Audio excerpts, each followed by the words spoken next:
All right, I want to welcome everybody to a special edition. Normally we're at 10 o'clock Central time on Tuesdays, but thanks to my guest working with me today, we're at 1 o'clock Central. Another episode of Nomberg Law Live, and my guest, I'm so pleased today, is Vanderbilt basketball legend, and even better than that, such a great man who I'm getting to meet, Shan Foster. How are you doing today, bud? I'm well. I can't complain. Thanks for having me. Oh, this is absolutely my pleasure. And for those of you who join us normally for our talk each Tuesday, it's my tagline as I tell you guys, it's interesting conversations with people in their areas of expertise. And we are going to talk a little hoops, but we have a bigger purpose today. Shane has, through his life experiences and through other things, has created, or excuse me, has written this book, What Hurt Didn't Hinder.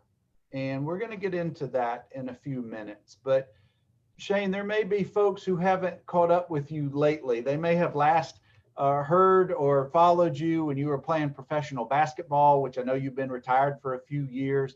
So if you don't mind, take a minute or two and just kind of catch folks up on what you're doing these days and your beautiful family and those things. Well, thank you so much. And I'm honored that you reached out and asked me to be a guest here on your show, and certainly excited to share space with you. I am a little bit removed from basketball now. And a lot of folks thought that I was going to be playing for 20 plus years, and I definitely could have. But as I talk about it in that book that you referenced, What Hurt Didn't Hinder, I had a dream at a young age of getting to the NBA. And once I achieved that goal and reached the pinnacle of my career in that regard, I really felt I wanted to use my platform to do more good in the lives of other people and in communities that have meant the most to me. And that is my hometown in Kenner, Louisiana, as well as here in Nashville, Tennessee. And so I live here in Nashville, my wife, Arielle Foster, and and I'm just excited to be able to make a difference. I am the executive director of Men Together at the YWCA of Nashville and Middle Tennessee. I'm also the VP of External Affairs. And this program that I oversee is one that is near and dear to my heart. It's engaging men to end violence against women and girls. We talk a lot about domestic violence, sexual assault, and rape, and how to prevent those things before they start. And the most important piece of that is being preventative. The reality is that a lot of us as men and guys have perpetuated a lot of this violence. And even those who have not perpetuated violence in a lot of ways participate in a culture that allows that violence to ever happen in the first place. And it's not something that happened overnight. It's over history and over time that we have a culture in place that allows for this kind of behavior, where the jokes that we crack and the way in which we speak to each other, the movies, the TV shows, the pornography, I mean, you name it, so much of what we're digesting on a regular basis is demeaning and objectifying and disrespectful to women. And we don't even stop to think about it. So I've learned a lot since I stepped away from the game, and now it's an opportunity for me to make a difference and hopefully make this world a better place for the next generation coming behind me. Well, it's the rare individual, particularly in athletics, who recognizes this and then is proactive about doing something about it. So before we get into some of your life experiences, I do applaud you for taking such an initiative and not just utilizing the name you made in the basketball arena or that part of your world, but you're now making for the greater good such a big impact. And I suspect, and I know we don't know each other very well at all, but I suspect that you don't want much accolades or praise for this because it's a bigger issue than just one person. I get that. But what you're doing is unique. And that's why I brought you on the show. And that's why I want to talk about your platform and the message that you're sending in your book. Now, Shane, growing up in Mississippi, I know that the basketball became very important to you all the way through AAU and being recruited in Vanderbilt. But I know along the way, at the beginning of your book here, you reference the poem by Kipling, If. And for those of you who haven't read Shane's book, I want you to share, what does that poem mean to you? What did it do for you?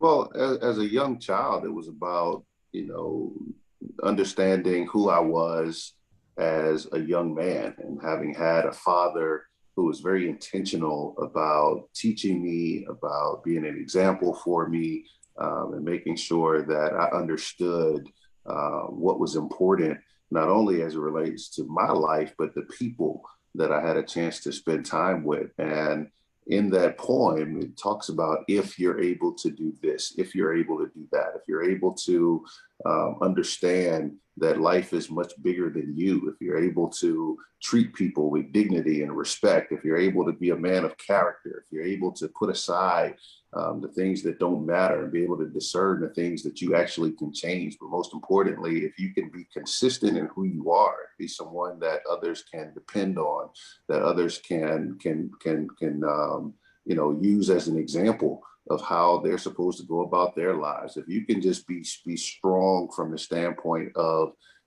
being who you are in the face of adversity, and being transparent, but also being vulnerable. If you can do all of these things, then you'll be a man, my son. And getting that point from my dad was very instrumental in my life. But also, as I became an adult and understanding who Rudyard Kipling was, and what he stood for, and some of the things that he was doing at that time, it was just the irony of having someone who can write words, who can inspire, one whom he was also simultaneously working to oppress. And that's the irony of the world we live in, where it's oftentimes those who we put on pedestals who disappoint us the most. And it's disappointing because we've put them on that pedestal of thinking that they're above any mischief, that they're above doing things wrong. We look at people's titles or the years of experience they may have in a career, and we act as though they're perfect, when in actuality, no one's perfect. And Rudyard Kipling wasn't perfect, and I'm not perfect. But hopefully we're all striving to become better tomorrow than we were today. How old were you when your dad gave you the poem? Oh, goodness. I believe I was in high school. Yeah, I believe I was in high school. And I know it's still important to you, or it made an impression on you because you put it in the very beginning of your book. But what it made me think about, and you just touched on it a little bit, and particularly in the realm of sports, is heroes. And that's a word that term is just thrown around too easily. Heroes are people you admire, people I admire, for whatever reason. Maybe it's their sports accomplishments. Maybe it's a teacher in the community. Maybe it's just a leader, a family member. Heroes come in all shapes and sizes. But you're right. When you look past the initial offering of the hero, why you're attracted to them, sometimes we do get a little disappointed at the rest of the story. It's and I don't want to get too far afield of our topic, but it's kind of, and I'm going to butcher this. Charles Barkley once famously said that children really shouldn't follow him as, he's not a hero. He's not I don't know if that was the word he used, but he basically said, I'm just a basketball player. I'm just a regular guy. And I think you're right. I think that sometimes that in the sports world, we may follow a certain athlete because they just have such gifts. But unfortunately, way too often we find them on the other side of the law for things that they have done bad in society, particularly to women or children or the like. And I know that's part of what your mission is. So I want you to talk about that, if you would. What's going on in Nashville? What are you trying to show and to do and to get the word out? And how can people get on board and help out and be part of the greater good for this? Because I really think it's so important. Well, thank you. Our mission here in Nashville is very simple. It's to make Nashville the safest city in the world for women and girls. And we know that we have an uphill battle. The reality is that 1 out of every 4 women experience domestic violence in their lifetime. 1 out of every 5 women are sexually assaulted. 1 out of every 6 women are raped. And for our young people, more than 15 million children in our country are witnessing abuse, either at a young age, in their households or in their communities. And so it's imperative that we teach young people how to value and respect women and girls. And so we have a 24-week curriculum by which we operate and facilitate within schools here in Metro Nashville, in Davidson County. And we're in 23 schools. We impact more than 600 boys every single year. And it's an honor to do that work, but we need help. We need resources, we need funding, and we need people, we need role models. That's why the work that we do with our ambassadors, who are all over the city, is really important, because that allows people who do want to be role models, who do want to be examples for the young people, to be able to do so in a way that doesn't take an incredible amount of their time, but it's highly impactful. To be able to do that. So for anybody who is interested, you can reach us on all social media platforms at Men Together. You can reach us online at amentogether.org. And you can also feel free to follow me, Shan Foster _32. But the work is just so important. We're fortunate enough to be able to expand that work and scale it across the country. So we're in 6 other cities around the country, and they have all challenged me that they're going to become the safest city first. So we're excited about that. But it's really about just creating a better world. And we believe that as we end violence against women and girls, that we're also simultaneously do a lot of good for men and boys. When I think about that culture piece, where so many of us have just learned over time that we're not supposed to share emotions, that's a sign of weakness, and that you're soft, you're not supposed to cry, you're not supposed to be the nurturing parent, or you're supposed to look at women as sexual objects. And all of these things are harmful. They're harmful to us, they're harmful to other people, they're harmful to our relationships. You look at marriages have a 60% chance of now ending in divorce. I mean, it's not serving us well, the way that we're acting and behaving and operating. Even within corporate spaces, 1 out of 5 women are experiencing sexual harassment within the workplace. That's crazy. That should not be. Yeah. And it's hindering all of us in ways that we don't even stop to realize. So I invite everyone to find a way to get involved. We pride ourselves on creating opportunities and different levels of involvement. So please reach out, please join us in this mission, because it's one that's going to have a major payoff, but it's also very needed. Absolutely. And Shane, I put the link to the website for Amen Together in the show notes here. So anybody who's watching certainly can just click on that link. Playing professional sports is a very emotionally driven for fans. I know that it's your profession at the time you were going through it. It was your job. It was not something you took lightly whatsoever. It was 24/7 for all those years, all the way coming up through the high school ranks, then Vanderbilt, and then through the professional ranks. And I know you were drafted in '08 by the Mavs, and I think you played 5 or 6 seasons professionally, different leagues.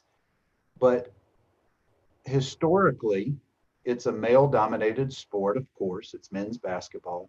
So with that comes and I hate to stereotype, but it's a lot of sometimes caveman mentality. I mean, just to be frank about it. But I'm hoping that through efforts, what you're doing and many others, society's evolving a little bit, that it's not quite as rough as it used to be, or the mindset. And I think the professional leagues, Shane, are starting to address it because it's been in the news so much in the last several years. But here's my question for you. When you're a professional athlete and you're one of only 12 to 15 members of a particular sports franchise, talk about that mindset of how whenever you would bring up something that didn't look right, because I know you're not a quiet person. I know if you see something, you say something. How would your teammates react to you if you ever commented on certain things, or did they? Well, I think it was really about being transparent about who I am and what is acceptable and what's not.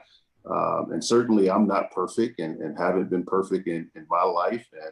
But people understand that we're all a work in progress. We're always trying to be 1% better today than we were the day before. And one of the things that I enjoyed at every stage of my career was I was the go-to guy for having tough conversations. Whether it was something that needed to be communicated to the coach or to the GM or amongst the team, most of the time I was the person that was the spokesperson. But I was also the one who, people just kind of expected that I was gonna hold people accountable. If there was language that was disrespectful to women and girls, I was gonna say something. If somebody was being violent or disrespectful to a woman or girl in my presence, I was gonna step up and do something. I was never the person who was comfortable just watching injustices happen.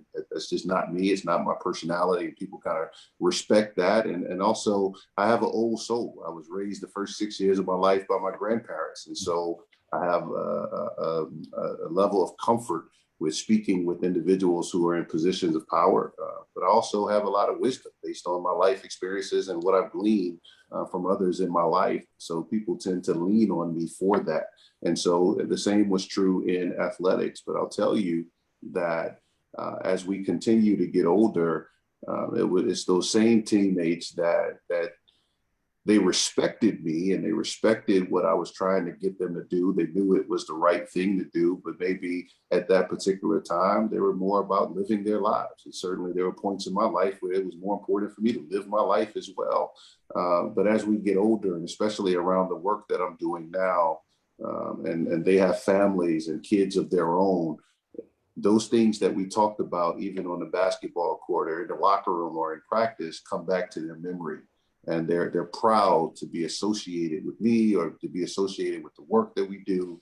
And they use many of the lessons in their own lives that help them to be better husbands and fathers, be better friends, to just be better individuals, and to care about things that are even outside of themselves. So, it's sometimes difficult for some to step up and to speak out in those moments. I've heard from a lot of people that, I just don't know what to say. I don't want to deal with the backlash. If I do say something, what are they going to say to me?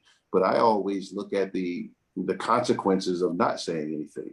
If I don't say anything, then what if that's my little sister who's with me one day and they feel comfortable addressing her the way they just did someone else? That's not going to be okay with me. So I have to correct it in that moment the same way I would want somebody else to correct it for my little sister, right? And so I think that's important, and that's just the way I try to live my life. It's about having character. It's about leadership, both of which your cup runneth over. And I know you don't want to hear praises, but it needs to be said. And it's so great that we have platforms like this to continue these conversations. And for those of you just joining us or watching us later on replay, of course, I'm talking with Vanderbilt basketball legend Shan Foster. But that's only part of our discussion today. We haven't even gotten to basketball. We'll get to it in a minute.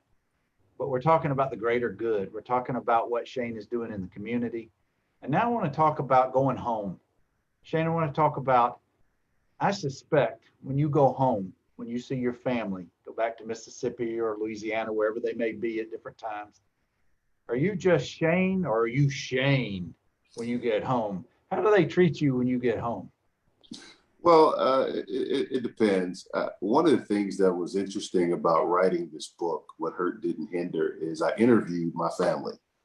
And to be able to hear their perspectives of different spaces in my life, whether it was, supporting me when I was playing ball in high school, and my little sisters saying that they were able to be high school cheerleaders, even though they were in elementary and middle school, just because they were supporting me. Right. And how they were superstars on their campuses because of what I was doing on my campus. And there's a little bit of that stardom, but also in writing the book, I had another one of my sisters who shared with me that reading my story reminded them that I'm human. As I said before, sometimes we put people on pedestals, and family's no different. Because oftentimes when folks are chasing success and chasing their dreams, you don't necessarily get to spend as much time with them. And so, the time that you do spend with them is while they're, impacting the world or being an expert in their craft, as I was on the basketball court. But then you don't always see the other interactions. You don't always see the human side of people, what happens behind closed doors, or what happens just in the neighborhood, or while I was walking on campus, or what have you. And so it was very humbling, even for some of my siblings, to read my story and to see some of the injustices that happened to me and some of the things I had to overcome. But it also gave them hope that they don't have to be perfect either in order for them to be successful. Yeah. And so that was, I think, a powerful lesson learned out of the book. For my family, I'm just Shane, but I'm also their older brother. I'm also a son. I'm also a friend, and I love the fact that I have people in my life who hold me accountable for being the person that I say I am, for being the person that they've raised me to be. But they also celebrate me and let me know that they're proud of me and to keep going forward. Sometimes the work that we do is hard. Sometimes it's heavy, and so you need reminders that regardless of how hard it is, my aunt, who is like a sister to me, I talk about her in the book, Tracy, and she sends me a text message every single morning, either with the scripture or some words of encouragement. And this morning she sent, and what she said was that don't stop doing what God has called you to do, because somebody somewhere is depending on it. And that's valuable, right? Like we need to hear that, because sometimes it's hard. Sometimes you want to give up. Sometimes doing what's right is difficult, and doing it all the time is difficult. And sometimes we fall short. But you need your family, and I have an incredible village around me, and it's been my family that allows me to continue doing what I do and that pushed me to be where I am today. I know that at times they applaud you. I know at times they probably are frustrated with you. Anybody can be. You forgot to bring something that you were supposed to bring, those kind of things. But I understand what you're saying. Where do you get your daily energy besides those texts from your aunt that keeps you energized, that keeps you going on this mission? Well, it's really my family. It's my wife. What's been difficult is seeing the difference between the way people treat me at times and the way people treat those connected to me without knowing it. My wife had the pleasure of working at Nordstrom here in Nashville at one point in time, and was doing a phenomenal job leading in that space. And so many people who were fans would come into her store and would not be very nice to her and would treat her very badly. And oftentimes we'd be at a Vanderbilt basketball game, or we'd be out eating somewhere, and someone will recognize me and they'll come up and they'll want a picture or an autograph, or just want to say they enjoy watching my career, and they'll embrace me and they'll try to hug her, and she'll whisper to me that this is the same person. Mm-hmm. This is the same person. And that's hard. Yeah. And so a lot of the work that we're doing is really going to impact people. It's going to change the world so that the world can be better for those people who are in marginalized communities, those people who are constantly overlooked, those people who are constantly dealing with racism and sexism and objectification, those people who are constantly being bullied, are constantly in a place where they're being devalued. That's what I'm working to fix. Mm-hmm. To get people reconnected, to reconnect people's minds and their heads with their hearts, so that we are better people and that we can treat people better. That's what it's all about for me. Shane, there's an ancient Jewish text that really has always resonated with me that I'm hearing from your mission, and I want to read it to you. And tell me if you either recognize this or recognize its meaning. You're not obligated to complete the work, but neither are you free to desist from it. And that's always resonated with me, and that's what I'm hearing from you. And it sounds what that's what drives you. So let's pivot for a minute. Let's talk a little hoops, if that's okay with you. Okay. If you follow the Vanderbilt basketball program at any point in time, and it's illustrative and great history, you know Shane's accomplishments on the court. No one will forget that 42-point game overtime against Mississippi State. And I know you've talked about it many, many times. But here's my question for you, from one former athlete to another. That may or may not be your best memory. Maybe it is, maybe it's not. I want you to just share, and this is the Vanderbilt basketball fan in me coming out. Share a couple of your favorite moments. It could be on the court, off the court, with your buddies on the team, and on, at Carmichael Towers or wherever. But share just one or two vivid memories that bring you joy from your time playing at Vanderbilt. Well, I think most importantly, I had a wonderful, amazing teammates who sacrificed so much, oftentimes for not only the team to be successful, but for me to be in a position to play as well as I did. They gave up their bodies setting screens and doing a lot of the dirty work, guarding people and rebounding, and so many aspects of the game that allow me to be able to knock down shots at the way that I did. Alex Gordon, my brother and teammate and friend, who we were roommates together my freshman year. All 4 years, we were in the gym playing one-on-one after practice. I don't get to be the all-time leading scorer in our school's history without Alex Gordon. Because he pushed me so hard, and it was him that was in the locker room after I had 6 points at halftime of that Mississippi State game saying, listen, if you don't make shots, we're not going to win. If you scoring on me every day, you better go out here and score on Mississippi State too, right? And it's that friendship that allows us to be able to channel each other and to push each other to truly be our best. When I think about the most important moments that I spent at Vanderbilt, one, certainly after that Mississippi State game, it was our senior night and last game there. And Coach Stallings waited until after the game was over to do the senior ceremony, and not one person left the arena.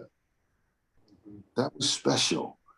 Vanderbilt has always been home for me. They welcomed me with open arms in 2004, and things were not great my first 2 years. But the Vanderbilt community, the Nashville community, just treated me so well. And that game was my thank you to the fans, and for them to stay afterwards and celebrate me in that way really meant a lot to me.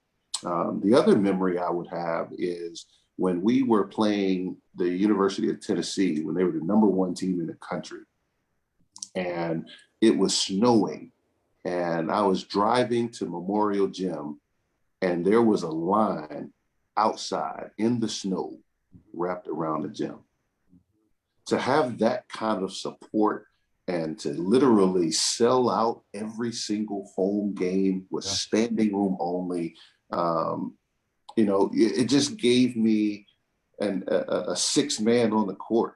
It gave me a level of confidence that no matter who was coming to play us, they were not going to win in Memorial, because it wasn't just us as a team, but you were fighting against our whole community, right? Oh, Memorial Magic? Wow. I watched many a game, and when the students are literally right there on the court, it really is a unique setting. We got a couple of Commodores that want to share some love with you. OJ Fleming says to tell you hello. He likes to reconnect people's heads with their hearts. He's stealing that quote from you. And awesome. Pete I love it. Jones says that he knows that you remember dinners at Lucy Jones's dinner table. I sure do. I sure do. Absolutely. Love them greatly. And I'll tell you, the Jones family is really near and dear to my heart. They're like family to me and always will be. And a part, when I talk about Vanderbilt welcoming me with open arms, the Jones family was certainly up there at the top of that. And I've continued to stay in touch with them, and they continue to love on me. And I appreciate them greatly. They made Nashville home for me, and I'm certainly grateful for that. As they have for generations of Commodores. Didn't matter the sport or who you were. open arms. They just that's just who they are, and we really Yeah. love the Jones family. Shane, we just got a couple of minutes before I get you out of here, and I do appreciate your time. I know how busy you are talking so many great interviews and just getting the word out on Shane's book. And I put a link on the show notes if you guys are interested in Shane's book, What Hurt Didn't Matter, Hinder, excuse me. You guys can purchase this, and I'm telling you, when you pick it up, you're not going to put it down. Let's talk about yesterday's incredible announcement in the Vanderbilt sports community. Our chancellor and our athletics director had such an awesome announcement that Vanderbilt fans and student athletes have been waiting on for a long time. And what was your take? Give us a little preview of what you saw and what you know about what's coming forth in the soon to be future for Vanderbilt athletics. Well, I think it was important for the university to really put some action behind the words. And so that's what I think this was. And I thought that they did a phenomenal job. I can't say enough about Candace Story Lee and her leadership and what she's been able to do, the hurdles she's been able to jump across, and just continuing to be a true Vanderbilt Commodore through and through, former student athlete, and just embody such excellence. And then our new chancellor showing a definite commitment to righting some ships, but also being able to support in some ways that have been difficult in the past, and showing a level of commitment not only to our facilities, but most importantly to the student athletes and to our fans and to our community. That's what this is about. And Vandy United is really about everybody who supports Vanderbilt, everybody who experienced Vanderbilt, everybody who calls Vanderbilt home. This is the time to unite. This is the time to come together, to get behind our student athletes with our pocketbooks, but also with our support. And I'll tell you, even as a student athlete, I remember the 4 years I was here. And as I mentioned, the first 2 years we played in the NIT tournament, and we had great expectations and we fell short of those. But I don't remember the fans jumping off the ship. I remember folks loving on us, and I remember people coming to me and saying, I know it's rough right now, but you're coming into your own. The next years are going to be better. You're going to be that guy. We're going to make this happen. We're going to get into the tournament. That's the kind of support that we need. That's the kind of support that our kids need. Win or lose, we got to be all in this together. And I'll tell you, in the midst of COVID-19, I mean, this is a perfect storm that we're dealing with. If we needed support at any other time, it's now. So this is an opportunity for people to re-engage, to come back, to make sure that our support and our efforts are behind these teams, and to make sure that we join Candace and we join Chancellor Diermeyer in this exciting moment. The future is certainly bright, but it's only as bright as we make it. We, the community, me, everybody else, we are Vanderbilt University. Oh, I could not have said it any better, Shane. And the fact that the university itself has pledged $100 million toward this project just speaks volumes. Where there has not been that commitment in the past, maybe there certainly looks like there is now. So maybe you and I'll circle back in about 2.5, 3 years. We'll talk about the accomplishments of our current new leadership and just be amazed, hopefully. But Shane, thank you for your time, your wisdom, your experiences, and your expertise, and your emotion, putting this, not just writing it, but now living it. So thank you, Bud, for sharing it with us today. I really appreciate it. Well, thank you. Thank you so much for having me. I've enjoyed this time with you. Absolutely my pleasure. And guys, as we try to do interesting conversations with people in their areas of expertise, and Shane certainly fits that bill, and I've so enjoyed my conversation with him. And I want to thank everybody for tuning in now, or you catch us later on the replay. But I hope you guys have a safe rest of your week, and we will catch you next week. Take care.